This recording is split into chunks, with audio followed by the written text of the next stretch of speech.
আজকে তোমাদের সাথে শেয়ার করব আমার মায়ের একটা রেসিপি। সেটা হলো ভেটকি মাছের কাঁটা চচ্চড়ি। তার জন্য ভেটকি মাছগুলো আমি আগে ভালো করে ভেজে রেখে দিয়েছি।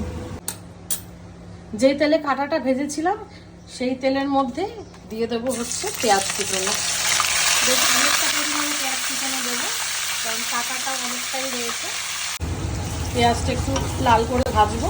তারপর পেঁয়াজটা হালকা ভাজা হয়ে গেছে, এবার আমি এর মধ্যে দিয়ে দেবো বেশ খানিকটা রসুন বাটা। এখানে কিন্তু রসুনের পরিমাণটা বেশ অনেকটাই লাগবে। এটা ভালো করে ভাজা হবে রসুনটা। তো পেঁয়াজ আর রসুনটা ভালো করে ভাজা হয়ে গেছে, রসুনের বেশ ভালো একটা গন্ধ বেরোচ্ছে। এরপর এর মধ্যে দিয়ে দেবো হচ্ছে এই যে সরু করে কেটে রাখা আলু।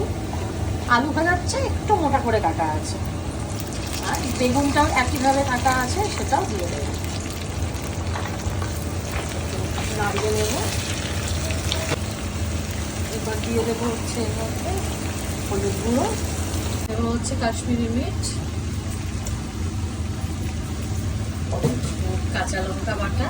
এটা কিন্তু একটু ঝাল ঝাল হবে, কাঁটা চচ্চড়িতে ঝাল না হলে কিন্তু ভালো লাগবে না।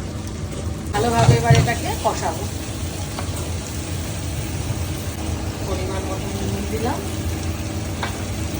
এবার এটা খানিকক্ষণ কষবো।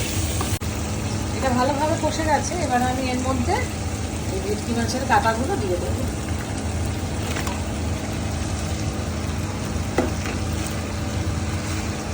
দিয়ে এটা আরেকটু কষাবো। যেটা দেখো ভালোভাবে কষা হয়ে গেছে, আরেকটু কষা হবে যতক্ষণ আলুগুলো সেদ্ধ হচ্ছে। দেখো ভালোভাবে এটা কষছে। এই সময় আমি এর মধ্যে দিয়ে দেবো বেশ কয়েকটা কাঁচা লঙ্কা। এটা কিন্তু বেশ ঝাল ঝাল হবে খেতে। চলো দেখা যাক এবার আমাদের কাঁটা চচ্চড়ি কত দূর। এটা একদম রেডি। দেখো তেল ছেড়ে দিয়েছে, এটা একদম কষেও গেছে, সবজিগুলো সেদ্ধ হয়ে গেছে। এবার এটাকে নামিয়ে দেবো।